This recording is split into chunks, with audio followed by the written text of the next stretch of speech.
Silipin natin itong isang walang pair na dala ng tropa pips natin. Sana mahanapan natin ng ganyan ding kulay. Ganda ng kulay niya kasi ko. Chocolate! Tawag nila dyan. Boss Robert! Yatin na, ipon mo. Ganda niya mga kasing ko. Bawi ka na naman.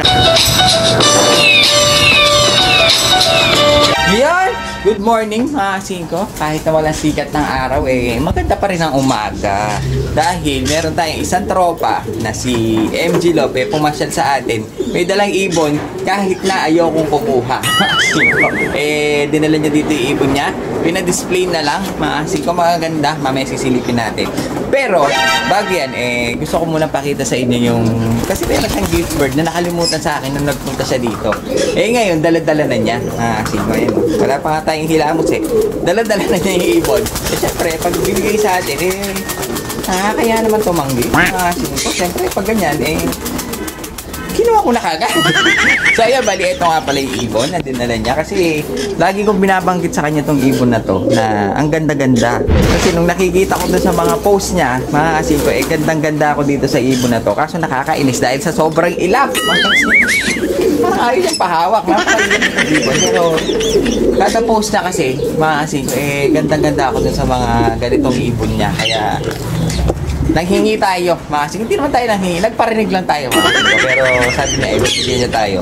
Ngayon yung araw na yan, kaya syempre hindi ko na tinanggihan. Ito yung ibon, ito yung tinatawag. Kung makikita niyo yung kanyang ulo, parang itim samantalang yung kanyang pakpak na masip, parang ng kahoy, kulay kahoy. Kaya ang tawag nila dito, opal kahoy. Napakaganda ng ibon, mga kasing ko, yan isa to sa pinakagusto ko sa mga, isa rin, marami akong gusto kaso type ko kasi yung kulay niya dahil kakaiba. Kasi sa mga kalapati, mga kasing ko, bibihirap pagsamahin ang pula tsaka ang itim. Karaniwan, puti, pula, itim, puti. Mga kasing ko, puro ganon. Pero yung pula tsaka yung itim, medyo bihira kasi pagsamahin. Kaya medyo na-amaze ako. Mga kasing ko, ganda ng ibon niya. Ang ganda ng kulay. Ito yung tinatawag nilang opal kahoy. Ang ganda ng kalapati.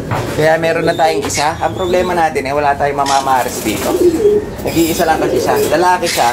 Kaya gagawin natin, maghihintay tayo ulit ng ibibigay ni MG Long.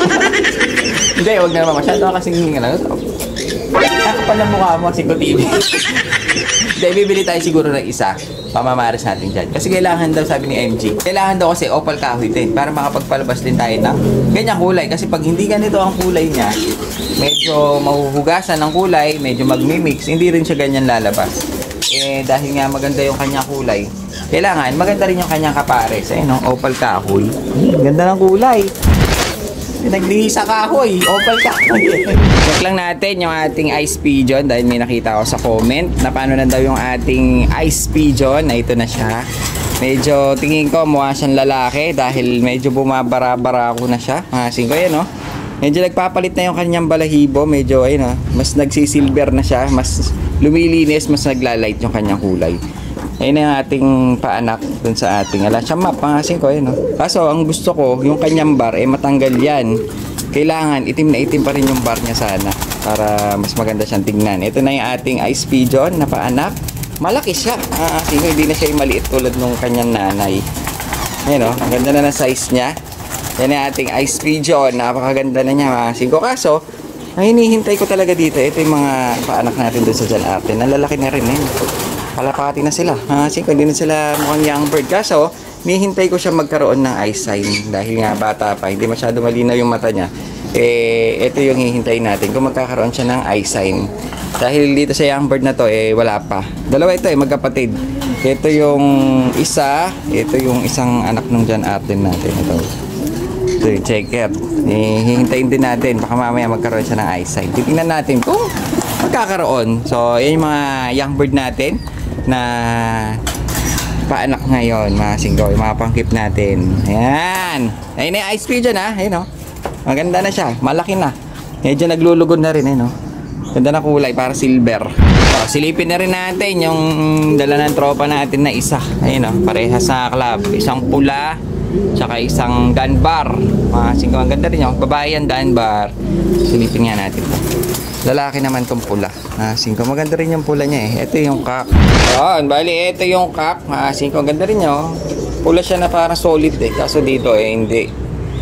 Maputi-puti yung kanyang flight. Pero maganda rin siya. Singko, club ring pa siya ng Baparsi. Bataan. Bataan ito.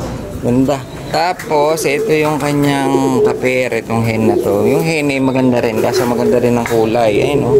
Dunbar ang tawag nila dito. Kasi may halong puti eh. Magkaiba yung mata nyo. Isang black, isang pearl eye. Club ring din siya ng ADS-PC. Dito lang sa atin yan. Kali isang pair sila. Di ba? May tayong isang pair. Mamaya ilalabas natin yan. Hanapan natin ng pwesto dahil crowded dun sa ating pwesto eh. Ngayon, silipin natin itong isang walang pair na dala ng tropa pips natin. Sana mahanapan natin ng ganyan ding kulay. Ganda ng kulay niya kasi ko. Chocolate! Tawag nila dyan. Ito eh isang kak. Kaganda niya. Ayun o. Isang kak na... Ano ba tawag dito? Red check. Ayun o. Red check siya na solid na dark. Red check. White flight, puti yung kanyang pakpak eh, saka buntot.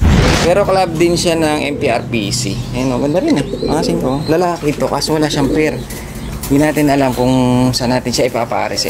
Mga natira sa atin halos kak. Kaya, dyan muna siya habang wala siyang pair. Makasin ko, lalaki yan, MPRPC. Pero ito, pair. Dahil maraming gusto ng pares agad eh. Puro off color pala nila nila sa atin eh. Red, tsaka Dunbar. Pero ito, pogi talaga. Ayun o, guwapo. Yan, bali sisilipin natin ngayon yung dala ni Boss MG Lop. Makikita nyo naman mga ko eh, medyo manilaw-nilaw dito sa bandang to. Dahil ang mga dala ni MG Lop eh, puro dilaw. Makikita nyo naman puro yellow. May mga young bird, may mga sakto lang, may matured mga ko. Pero lahat sila eh, puro dilaw. Iba-iba ito. Bali, meron ditong yellow check, yellow white bar, may kaliskis na dilaw, mga 5 yun, parang may kaliskis ng young bird na to. Tapos yung iba eh, yellow check na, mga 5. Pero magaganda lahat sila. Lahat sila eh, puro dilaw, mga 5. Walang ibang kulay kung hindi puro hepa. Ito, parang may hepa ka dito, mga 5. Magiginis na sila, oh. Napakaganda ng mga ibon ni MG Lop, puro yellow pa. Ngayon, yung iba eh, silipin na rin natin dahil dito sa kabilang to eh, marami tayong mga puti, mga nailaro pa, mga 5. Ito, meron tayo dito isang pure white. Makikita nyo dito mga 5 eh.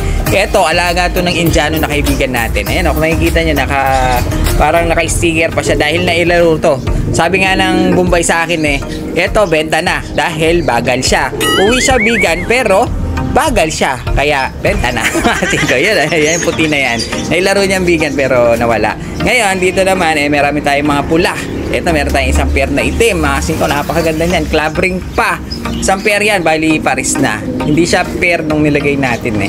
Ngayon, meron tayo dito. Hanggang sa ilalim, mga 5 eh. Ang dami nating ibon. Ang dami nating pakakainin. Ito, mayroon tayong parang Homer. Cross ng German Beauty. Mga young bird to. Pero magaganda rin.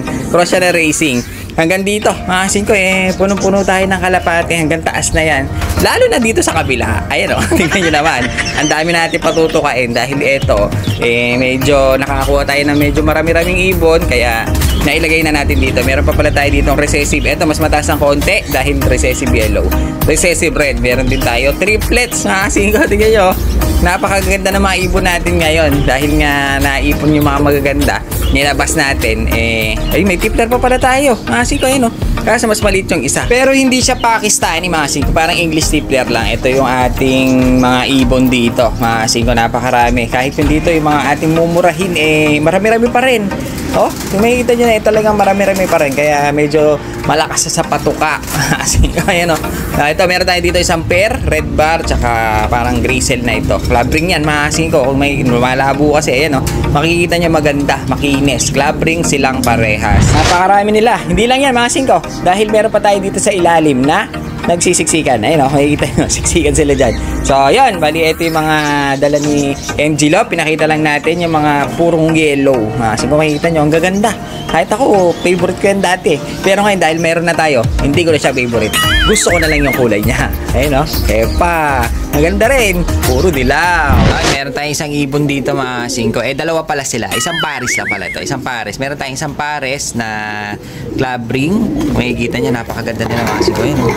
Parehas red bar, parehas malinis na napakaganda. Pero hindi ito sa atin, mga kasingko, hindi sa atin to. Silipin lang, gusto ko lang silipin dahil nga sobrang pogi nila. Ayun o, isang pair. Napakalaki nung kak, napakaganda nung hen.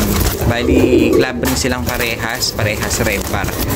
Ngayon, mga kasingko, silipin lang natin bago siya kuhanin dahil ito in order ni Boss Robert, dito lang muna nalagi. Ayun o, ang ganda niya, mga kasingko. Ito yung hen, napakakinis. Banded siya, club ring. Parang gagawin niya breeder dahil nga maglalaro. Mga kasingko, ilalaro yung mga anak nito.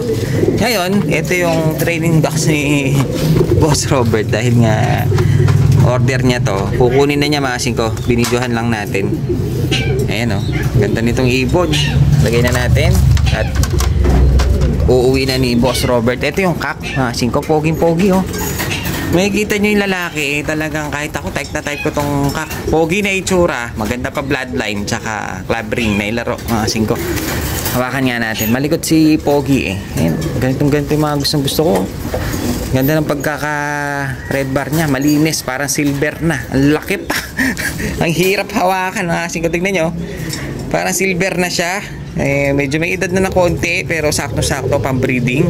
Naka-club ring din siya na ilaro, mga kasingko. Ang ganda nito, mga kasingko. So yun, ilalagay na rin natin. Isang pair ito, order ni Boss Robert. Dito muna nilagay. Ngayon papasok na natin. Silipin lang natin para makita lang natin ng ibang itsura. Ayan o, ganda talaga ng mga alaga ni Boss Robert. Sangka pa. Lagay na natin siya dyan. Bali isang pair na red bar. Dahil nga kukunin na ni Boss Robert, videohan lang natin. Ito na sila. Dahil nga baka umulan, nagmamadali si Boss Robert, abot na natin. Boss Robert! Ito na, ibon mo.